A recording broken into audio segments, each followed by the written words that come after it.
어떤 분이 이런 말을 했습니다. 우리 부부는 남들이 볼 때는 사이가 좋은 것 같지만 많이 싸웁니다. 우리는 잘못 만나서 당신하고 결혼한 것이 내 인생의 실수였어.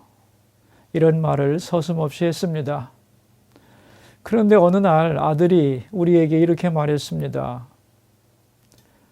두 분은 서로 잘못 만났다고 하시는데 저는 그렇게 생각하지 않습니다.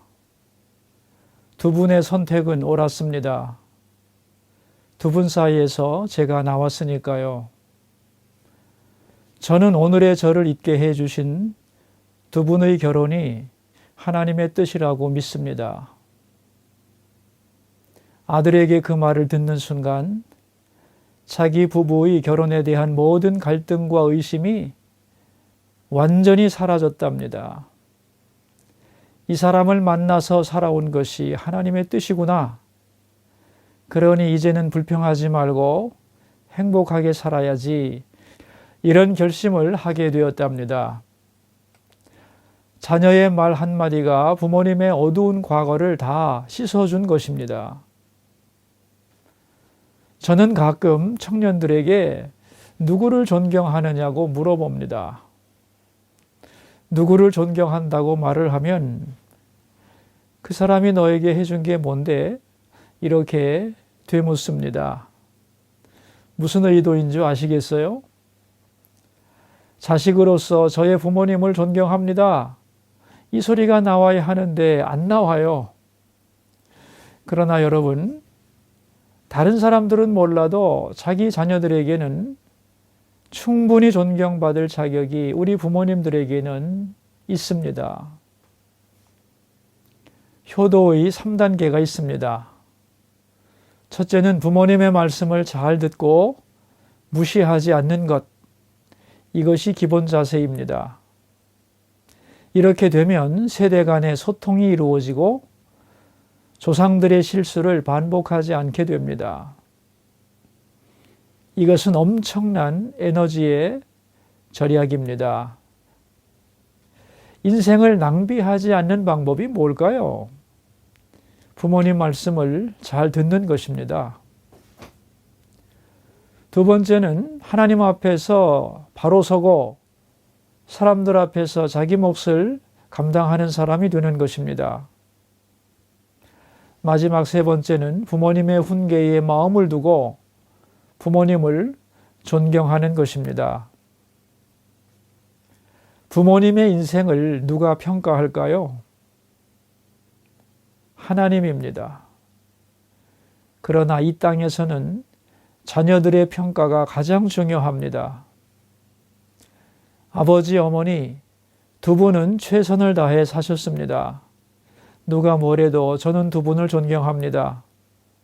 이것이 최고의 효도입니다. 이것이 있을 때 부모님의 인생은 공허하지 않게 되는 것입니다. 이번 5과의 제목은 내 마음을 나에게 다오입니다. 이 말은 부모님이 자녀에게 하는 말이고 더 나아가서 하나님이 자녀들인 우리에게 하시는 말씀입니다. 그런데 자녀들이 부모님의 가르침에 마음을 두어야 하는데 그것을 방해하는 것이 두 가지가 있습니다. 72페이지 아랫부분을 보면 음료와 술이라고 합니다. 다시 말하면 술과 잘못된 성관계를 조심해야 한다는 것입니다. 하나님은 말씀합니다. 내 마음을 나에게 다오. 여자와 술에 마음을 빼앗기지 말고 이 세상의 쾌락에 마음을 빼앗기지 말고 우리의 마음을 하나님께 드리며 살아갈 때 충만한 인생이 될 수 있습니다. 본문은 특히 술에 대해서 조심하라고 강조합니다. 먼저는 술의 피해가 무엇인가를 지적합니다. 73페이지 잠언 23장 29절입니다. 재앙이 네게 있느뇨 근심이 네게 있느뇨 분쟁이 네게 있느뇨 원망이 네게 있느뇨 까닭 없는 상처가 뉘게 있느뇨? 붉은 눈이 뉘게 있느뇨?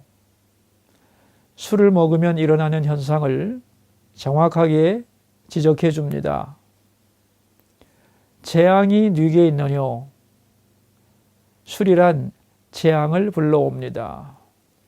전 세계의 자동차 사고의 40%가 술 때문에 발생합니다. 미국 인디애나 형무소에서 연구를 했습니다. 언제 범죄를 했는가? 범죄한 순간에 당신은 어떤 상태였는가?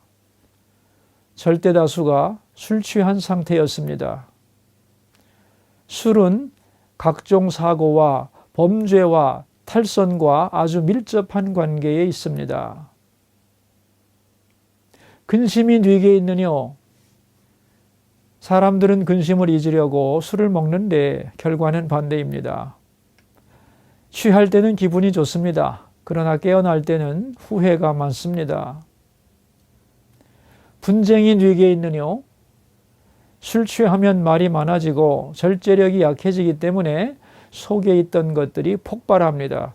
그래서 분쟁이 생기는 것입니다. 원망이 뉘게 있느뇨? 술을 마시다 보면 자기 신세를 한탄하게 되고 세상을 욕하게 되고 원망이 많아지는 것입니다. 까닭 없는 상처가 뉘게 있느뇨? 까닭 없는 상처란 어디서 다쳤는지도 모른다는 뜻입니다. 내가 어디서 다쳤지? 기억이 나지 않습니다. 그러니까 술을 좋아하면 재앙이 생기고 근심이 생기고 분쟁이 생기고 원망이 생기고 까닭 없는 상처가 생겨나는 것입니다. 술에 빠지지만 않으면 되잖아. 맞습니다. 그러나 술은 마시다 보면 끌려가게 되어 있습니다. 74페이지 33절입니다. 또 내 눈에는 괴이한 것이 보일 것이요 내 마음은 구부러진 말을 할 것이며 술을 마시면 빙빙 돕니다. 몸은 휘청거리고 마음은 구부러집니다. 그리고 또한 죄에 대해 무뎌집니다. 34절입니다. 너는 바다 가운데 누운 자 같을 것이요 돛대 위에 누운 자 같을 것이며 이 말은 몸은 어지럽고 영적으로는 위태하다는 뜻입니다. 35절입니다. 내가 스스로 말하기를 사람이 나를 때려도 나는 아프지 아니하고 나를 상하게 하여도 내게 감각이 없도다. 내가 언제나 깰까 다시 술을 찾겠다 하리라. 누가 나를 때려도 아프지 않다고 만용을 부리고 술이 깨어나면 또 먹겠다고 고집을 부립니다. 어느새 중독이 된 것입니다. 사실은 술의 피해가 너무도 많은데 다 발표되지는 않습니다. 오히려 술 광고는 갈수록 많아집니다. 여러분, 왜 그럴까요? 술 산업의 힘이 얼마나 강한지 모릅니다. 앞으로는 주류 업계의 타겟가 여성들입니다.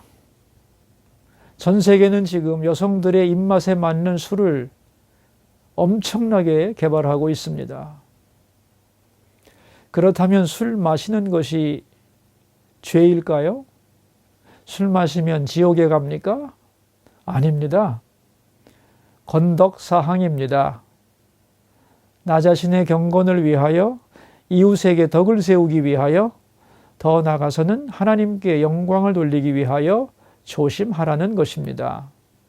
왜냐하면 술은 죄를 짓는 통로가 될 수 있고 다른 사람을 힘들게 할 수 있고 하나님으로부터 우리를 멀어지게 만들기 때문입니다. 이 시대 사람들은 마음 둘 곳이 없어서 술에 빠져들고 잘못된 성관계에 탐닉합니다. 그러나 하나님은 내 마음을 나에게 다오 이렇게 말씀하십니다. 술이 아니라 전능하신 하나님께 마음을 드리며 하나님께 붙들려 살아야 합니다. 술과 섹스의 마음을 빼앗기지 말고 우리의 마음을 하나님께 두며 그 길을 즐거워할 때 진정한 기쁨과 행복이 우리에게 있게 될 것입니다. 기도하겠습니다. 내 마음을 나에게 다오 이렇게 말씀하시는 하나님, 갈수록 세상은 술에 취해가고 있습니다. 또한 잘못된 성에 탐닉하고 있습니다. 우리의 마음을 빼앗는 것에서 우리를 건져주시고 우리의 마음을 하나님께 두고 살아가게 하옵소서. 예수님의 이름으로 기도합니다. 아멘.